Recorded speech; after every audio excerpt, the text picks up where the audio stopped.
just the finances for it, Right. and trying to do as much as we could on a shoestring budget. Okay. Because a lot of our stuff was hand-built or found. Right. Okay. When designing your building and landscaping, were there a few issues that prohibited you from doing certain things that you would have liked to have done? Yes and no. One of the hard parts is simply finding a location. Okay. Because we need one with a high enough ceiling. Yeah. So you can't just go into any retail section. It's not like you can go right next to Walmart and like a strip mall.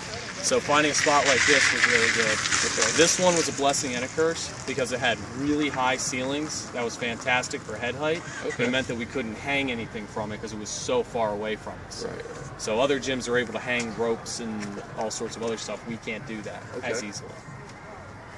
How do you compete with larger corporate finances, or should I say corporate, for instance, like LA Fitnesses and now Giant? We're able to compete because we offer something that they cannot offer in any way, shape, or form.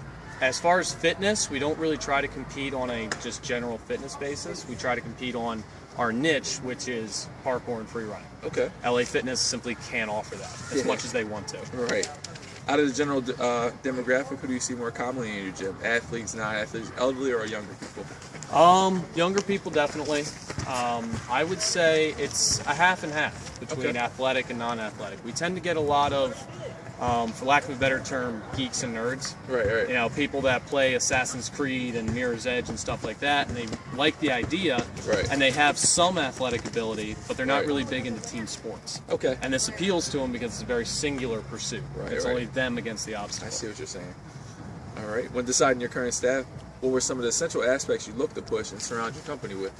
The main thing that we look for in staff is somebody who is a very passionate person. Right. Whether it's about parkour or fitness in general, doesn't matter. They're passionate, willing to learn and understand how we go about the business. Yeah. And they're just a generally nice person. Right. You can't teach nice. Right. You know, somebody's either going to come in and they're going to have a nice, positive, pleasant attitude and be able to work with people, or not. I would rather have somebody who is, you know, only halfway decent, but they're very good with people, rather than somebody who can do triple backflips and has a crappy personality. Exactly. Okay. Just a few more questions. Is this field everything you expected it to be in terms of your own personal enjoyment and passion for it? As far as personal enjoyment, definitely. When I first started out with teaching parkour and stuff like that, it was totally free. It was outside in the cold, you know, doing whatever.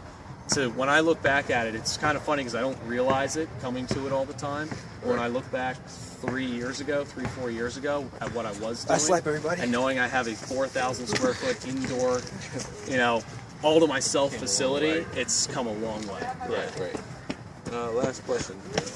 Do you plan to expand, and if so, how long? Are you possibly pushing for the plan to be in motion? We are planning to expand. We're looking at a location in Cherry Hill right now, actually, which will be slightly bigger than this one. Okay. We're just trying to work on the lease for that, so the plan is in motion. Right. It's just a matter of figuring out the little bits and pieces of the lease, because we are such a unique business. Right. We have certain things that we look for as far as a lease and, you know, all that other stuff. Okay. Thanks, man.